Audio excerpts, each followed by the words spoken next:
사랑하는 스밀교회 성도 여러분, 안녕하십니까?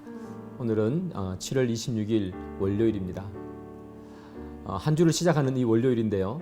은택트 부흥의 하나님의 말씀을 가지고 오늘 하루를 그리고 한 주를 시작하는 그런 귀한 여러분 되기를 소망합니다. 기도하고요. 함께 하나님 말씀을 보겠습니다. 하나님, 하나님의 말씀이 우리를 움직이기를 소망합니다.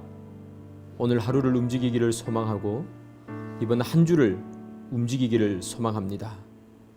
저희들이 비대면의 이 시기에 언택트 부흥회라는 이름으로 함께 주님 앞에 하루를 온전히 드립니다. 하나님, 저희들을 붙들어 주셔서 오늘 선포되는 그 말씀이 우리를 온전히 사로잡는 귀한 말씀이 되게 인도해 주옵소서. 예수님의 이름으로 기도드립니다. 아멘. 네, 오늘 함께 보실 하나님 말씀은요, 느헤미야 8장 1절부터 18절까지의 말씀입니다. 느헤미야 8장 1절부터 18절.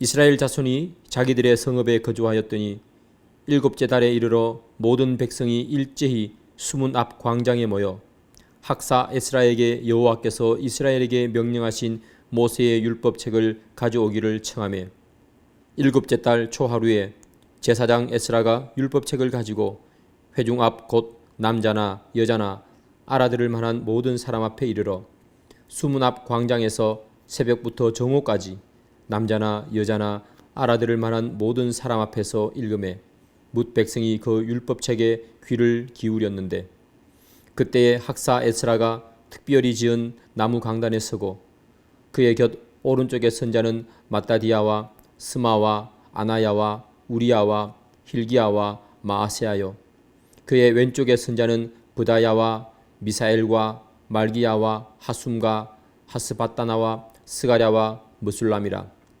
에스라가 모든 백성 위에 서서 그들 목전에 책을 펴니 책을 펼 때에 모든 백성이 일어서니라. 에스라가 위대하신 하나님 여호와를 송축하며 모든 백성이 손을 들고 아멘 아멘 하고 응답하고 몸을 굽혀 얼굴을 땅에 대고 여호와께 경배하니라. 예수아와 바니와 세레비아와 야민과 압국과 사부대와 호디야와 마아세야와 그리다와 아사랴와 요사박과 하난과 블라야와 레위 사람들은 백성이 제자리에 서 있는 동안 그들에게 율법을 깨닫게 하였는데 하나님의 율법책을 낭독하고 그 뜻을 해석하여 백성에게 그 낭독하는 것을 다 깨닫게 하니 백성이 율법의 말씀을 듣고 다 우는지라. 총독 느헤미야와 제사장 겸 학사 에스라와 백성을 가르치는 레위 사람들이 모든 백성에게 이르기를 오늘은 너희 하나님 여호와의 성일이니 슬퍼하지 말며 울지 말라 하고 느헤미야가 또 그들에게 이르기를 너희는 가서 살찐 것을 먹고 단 것을 마시되 준비하지 못한 자에게는 나누어 주라. 이날은 우리 주의 성일이니 근심하지 말라. 여호와로 인하여 기뻐하는 것이 너희의 힘이니라 하고 레위 사람들도 모든 백성을 정숙하게 하여 이르기를 오늘은 성일이니 마땅히 조용하고 근심하지 말라 하니 모든 백성이 곧 가서 먹고 마시며 나누어 주고 크게 즐거워하니 이는 그들이 그 읽어 들려준 말을 밝히 알미라. 그 이튿날 뭇 백성의 족장들과 제사장들과 레위 사람들이 율법의 말씀을 밝히 알고자 하여 학사 에스라에게 모여서 율법에 기록된 바를 본즉 여호와께서 모세를 통하여 명령하시기를 이스라엘 자손은 일곱째 달 절기에 초막에서 거할지니라 하였고 또 일러스되 모든 성읍과 예루살렘에 공포하여 이르기를 너희는 산에 가서 감람나무 가지와 들감람나무 가지와 화석류나무 가지와 종려나무 가지와 기타 무성한 나무 가지를 가져다가 기록한 바를 따라 초막을 지으라 하라 한지라.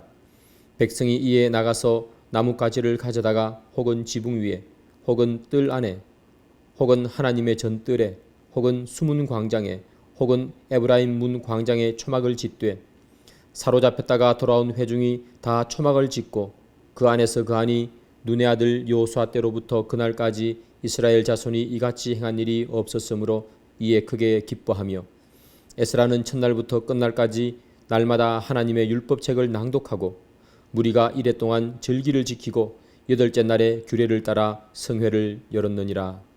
아멘. 네, 1절부터 18절까지 말씀 함께 잘 따라 읽으신 줄 압니다. 하나님께서요, 하나님의 말씀을 듣지 않는 이 이스라엘 백성들을 심판하시죠. 그래서 그들이 바벨론에 멸망하고요, 바벨론의 포로로 끌려가는 처지가 되었습니다. 나라를 잃은 슬픔을 삼킬 수밖에 없는 인생을 살게 되죠. 그러다가 이 세상의 권력이 이 바벨론에서 페르시아로 바뀌면서 바벨론 때 끌려갔던 사람들이 다시 본국으로 돌아옵니다. 총 세 차례에 걸쳐서 돌아오게 되는데요. 이 1차 포로기환은 스룹바벨이 주도합니다. 스룹바벨이 주도해서 사람들을 데리고 와서 성전을 건축합니다. 2차 포로기환은 에스라가 주도합니다. 에스라가 데리고 와서 개혁운동을 펼칩니다. 3차 포로기환은 느헤미야가 주도해서 이스라엘 백성들을 본국으로 데리고 오는데요. 그때는 성벽을 완성하게 됐죠. 여러분, 이 성벽과 이 성전이라는 이 두 건물이 1차 포로기환부터 3차 포로기환까지 이르면서 다시 재건되어집니다. 성전을 짓고 그리고 마지막에 성벽을 완성할 때까지 걸리는 기간은 약 85년입니다. 이 두 건물을 85년 동안 지은 것이지요. 이 85년이라는 것은요, 어떤 사람 입장에서 보면 태어나서부터 성벽과 성전을 짓다가 죽을 때까지 성벽과 성전을 짓는 그런 일을 한 사람도 많이 있었을 거예요. 사람들은 그런 오랜 시간 동안에 힘을 다해서 결국 성벽과 성전을 완성했습니다. 이제 무너졌던 성전과 무너졌던 성벽이 세워졌습니다. 그렇다면 이제 이스라엘 백성들, 이 유다 공동체는 뭘 해야 할까요? 무너진 성벽과 성전을 다 세웠는데 그렇다면 그들은 이제 어떤 일을 해야 할까요? 그것이 바로 오늘 본문의 해답이 있는 것이죠. 건축을 다 마친 이 유다 공동체, 이스라엘 백성들은 에스라에게 율법의 말씀을 들려달라 그렇게 이야기합니다. 왜 갑자기 율법의 말씀을 들려달라고 하는 걸까요? 성전과 성벽이라는 이 건물, 하드웨어는 이제 다 갖추어진 거죠. 이제 필요한 건 뭘까요? 그 하드웨어 안에 갖추어 넣어야 할 소프트웨어, 건물 안에 채워 넣어야 할 내용이 필요한 거죠. 말씀, 고백, 실천, 이런 삶의 내용들이 이제 거기에 채워져야 하는 거죠. 여러분, 공사를 다 했다는 것은 지금으로 말하면 성전을, 교회를 새로 지었다는 것과 똑같습니다. 교회를 다 지었습니다. 그러면 여러분, 그 교회 예배당 안에 들어가서 뭘 해야 하나요? 말씀이 선포되어야 하고요. 하나님의 말씀을 사람들은 연구하고 공부하고 익히고 나누는 일들이 그 예배당 안에서 이루어져야 될 거 아니에요. 건물만 다 지어 놓는다고 그것이 되는 게 아니잖아요. 그 건물 속에 하나님의 말씀으로, 성도의 봉사로, 성도 간의 사랑으로 그것을 채워 넣어야 되는 거죠. 지금 이 유다 백성들이 성전과 성벽이라는 외형을 다 만들어 놓았습니다. 그렇다면 이제 그들이 해야 되는 것은 그 외형 안에 내용을 채워 넣는 것. 그래서 그들이 율법을 우리에게 낭독하시고 읽어주세요 하는 이야기를 한 거예요. 그런데 여러분, 여기에서 참 놀라운 건 무엇인가 하면요, 율법을 우리에게 읽어주세요 하는 이야기를 백성들이 했다는 거예요. 느헤미야가 백성들을 모아놓고 성벽 성전 이제 다 지었으니까 이제 하나님의 말씀이 있어야 됩니다. 여러분, 하나님 말씀 앞으로 오십시오. 그렇게 이야기한 게 아니라 백성이 자발적으로 우리에게 율법을 읽어주십시오. 그렇게 이야기했다는 거죠.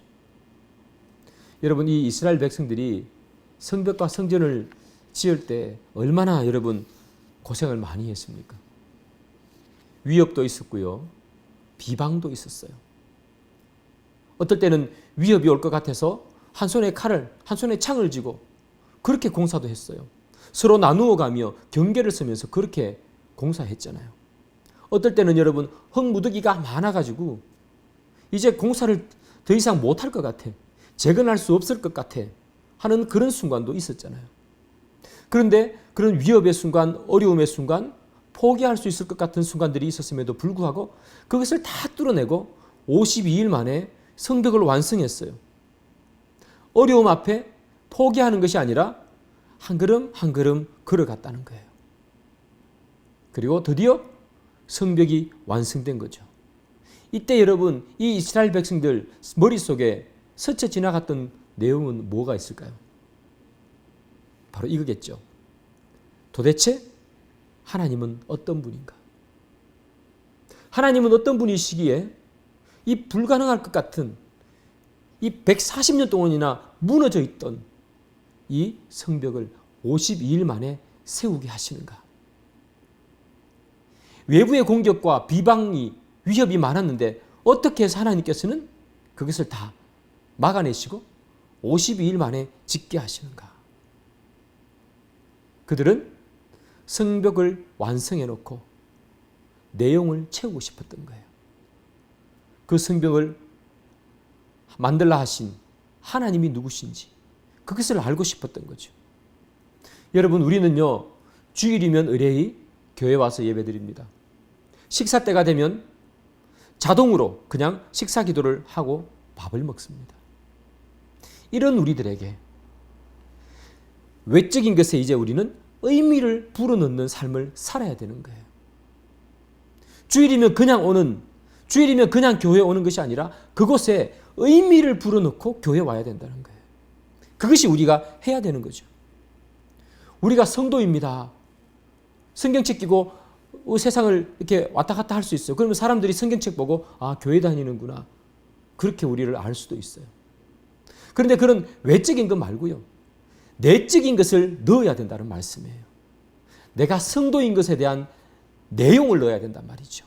사랑함, 믿음, 충성됨, 온유함, 감사함, 기뻐함, 사랑과 희락과 화평, 이런 내용들을 채워놓을 때 그때 진짜 성도가 된다는 거죠. 우리가 성경책 끼고 다닌다고 그것이 성도가 아니라 그 안에 내용이 들어가야 된다는 거죠. 사랑하는 여러분, 지금 여기 본문에 나오는 이 유다 백성들, 유다 공동체 사람들은 성벽과 성전을 완성하고 내용을 넣기 위해서 율법을 읽어달라 말하는 거죠. 사랑하는 여러분, 우리도 성도잖아요. 우리끼리 서로 성도입니다. 집사님, 목사님 이렇게 지내는 것이 아니라 진짜 목사, 집사, 권사, 장로에 맞는 내용을 넣는 그런 우리가 되기를 바랍니다. 외형만 화려한 우리가 아니라 내용이 있는 우리, 그런 우리가 되어야 되겠습니다. 오늘 본문에서 또 우리가 하나 살펴봐야 될 게 있습니다. 그게 뭐냐 하면요, 유다 백성들이 성벽을 다 완성하고 난 후에 제일 먼저 한 게 무엇이냐 하는 거죠. 제일 먼저 한 것은 율법책을 가져와서 낭독하는 거였습니다. 여러분, 솔로몬이요, 성전을 제일 처음에 다 짓고 난 다음에 뭘 했을까요? 제일 먼저 성전 낙성식을 했어요. 그런데 오늘 이 유다 백성들은 이 성벽을 다 짓고 난 다음에 성벽 낙성식을 하는 것이 아니라 우리에게 율법책을 읽어주십시오 하는 거예요. 왜 율법책을 읽어달라고 하는 걸까요? 하나님의 말씀이 모든 것을 제자지로 돌려놓을 수 있기 때문이죠. 무너졌던 것 다시 세웠잖아요. 그 다시 세운 것이 다시 무너지지 않기 위해서 뭘 해야 된다는 거예요? 말씀이 필요하다는 거예요. 모든 것이 하나님께서 만들어 놓은 제자지를 찾아가기 위해서 말씀이 필요하다는 거예요. 그래서 성벽을 다 짓고 난 다음에 성벽 낙성식보다 율법 선포를 하는 거예요. 말씀이 있어야 한다. 여러분, 이 에스라가 말씀을 낭독해요. 율법의 말씀을 구절 낭독하니까 이 백성들이 그 말씀을 듣다가 막 울어요. 왜 우는가 하면 그 말씀 때문에 그들의 부족함, 연약함, 그들의 무지함, 그들의 게으름, 이런 것들이 깨달아지는 거죠. 그래서 울기 시작하는 거예요. 성벽이 다시 무너지지 않기 위해서 성결함이 필요하기 때문에 그들은 통회하고 자복하는 일을 하는 거죠. 여러분, 말씀이 계속 낭독되니까 너무나 그들이 그 가슴에 겨워서 그 다음날 또 에스더를 찾아가요. 우리에게 말씀을 더 자세히 알게 해 주십시오. 그러자 이 에스라가 또 하나님의 말씀을 읽고 선포해요. 그러니까 그 선포하는 말씀 중에 뭐가 있는가 하면 초막절 지키는 이야기가 나와요. 그래서 이스라엘 백성들이 또 초막절을 지키는 거예요. 말씀이 선포되니까 그들이 회개하고 자복하고 하나님의 말씀대로 살려고 노력하게 되는 것입니다. 그 내용을 채워넣는 거죠. 여러분, 한국에 멋있는 교회가 얼마나 많습니까? 우리 교회도 여러분 진짜 산성처럼 멋있지 않습니까? 그런데 차 타고 나가보다 보면 여러분 멋진 교회가 참 많습니다.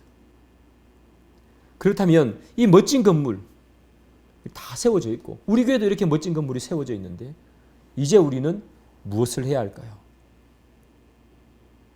우리는 이 멋진 건물 안에 내용을 채워야 하는 거죠. 내용을 채우려면 어떻게 해야 될까요?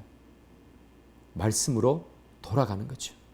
이스라엘 백성들이 율법을 낭독하는 것을 듣고 말씀으로 돌아가니까 그들의 죄를 자복하고 말씀을 더 깊이 알려고 노력하고 하나님께서 만들어 놓은 법칙과 절기들을 지키려고 하는 거예요.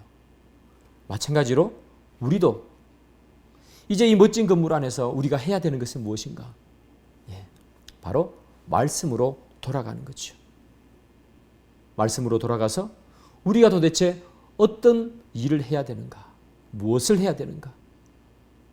우리가 하나님의 자녀이면 어떤 것을 해야 되는가? 그것을 우리는 채워넣어야 되고 그것을 말씀 가운데 발견해야 되는 거예요. 그래서 우리가 말씀으로 돌아가다 보면 여기 나오는 이 유대 백성들처럼 때로는 회개하고 자복하게 되고요. 때로는 하나님의 말씀을 더 깊이 알기 위해서 노력하게 되고요. 또 하나님의 법칙과 하나님이 세운 규칙을 지키기 위해서 또 노력하는 일들이 생긴다는 거예요. 우리가 해야 하는 일이 그것이라는 거예요. 사랑하는 여러분, 우리가 내 신앙을 더 업그레이드하고 싶다면, 잃어버린 내 신앙을 다시 세우고 싶다면 우리는 뭘 해야 될까? 성도라는 이 외적인 모습에, 성일교회라는 멋진 이 건물 안에 내용을 채워야 된다. 하나님의 말씀으로 돌아가 하나님의 말씀을 읽고 하나님의 말씀을 연구하고 하나님의 말씀을 외우면서 그 말씀이 주는 은혜로 우리의 성도라는 것의 내용을 채우고 성일교회의 내용을 채우고 우리 삶의 성도의 내용을 채워가는, 그래서 외형만 멋있는 우리가 아니라, 외형만 성경책을 들고 다니는 우리가 아니라 하나님께서 기뻐하시는 내용으로 채워지는 그런 성도님들 되기를 주님의 이름으로 축복합니다. 기도하겠습니다. 이 시간에 기도할 때 우리 공동 기도문을 보면서 함께 기도하겠습니다. 1. 비대면으로 예배드릴 수밖에 없는 상황에 마음이 아픕니다. 속히 예배당에서 예배드리게 하옵소서. 아멘. 2. 말씀으로 돌아가기를 원합니다. 다시 나의 두 손에 하나님의 말씀이 자리 잡게 하옵소서. 아멘. 3. 성일교회 모든 성도들을 지켜주셔서 안전하게 하시고 그들의 삶이 어렵지 않게 도와주옵소서. 아멘. 4. 성일교회 성도들 가운데 환우들이 있습니다. 속히 회복되게 하옵소서. 아멘. 5. 코로나19로 인해 교회의 사역이 위축되지 않고 재정에 어려움이 없게 하옵소서. 아멘. 6. 교회에 처음 온 초신자들이 있습니다. 이분들을 지켜주셔서 믿음을 빼앗기지 않게 하옵소서. 아멘. 7. 이 나라와 민족을 지켜주셔서 코로나19로 인한 고통에서 속히 벗어나게 하시고 위정자들이 하나님이 살아계심을 느끼게 하옵소서. 아멘. 제가 기도하겠습니다. 하나님, 저희들은 겉만 번지르르 한 그런 성도가 아니라 내용으로 채워져 있는 성도들이 되기를 원합니다. 주님, 성일교회는 겉문만 멋있는 교회가 아니라 말씀으로 채워진 교회가 되기를 소망합니다. 우리가 삶 속에서 하나님의 말씀으로 내 속살을 채워 이 세상을 살아가는 우리들이 되게 인도해 주옵소서. 예수님의 이름으로 기도드립니다. 아멘. 사랑하는 여러분, 계속해서 하나님 말씀 읽으시고요. 조금이라도 더 기도하시고 오늘 하루를 주님 앞에 보내시는 여러분 되기를 소망합니다.